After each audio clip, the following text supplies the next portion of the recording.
তোমাকে না বলেছি কতবার পা দোলাবে না। কেন পা দোলালে কি হয়? আর তুমি সেই আত্মীয়দের মধ্যে কুসংস্কার নিয়ে পড়ে আছো।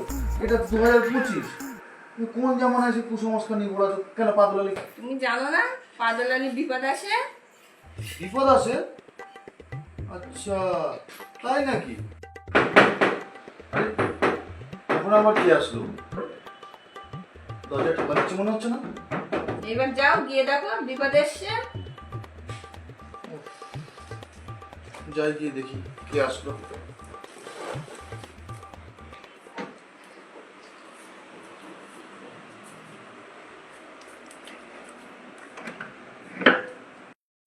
এই কে এসছে? তোমার মা এসছে। হ্যাঁ, মা এসছে।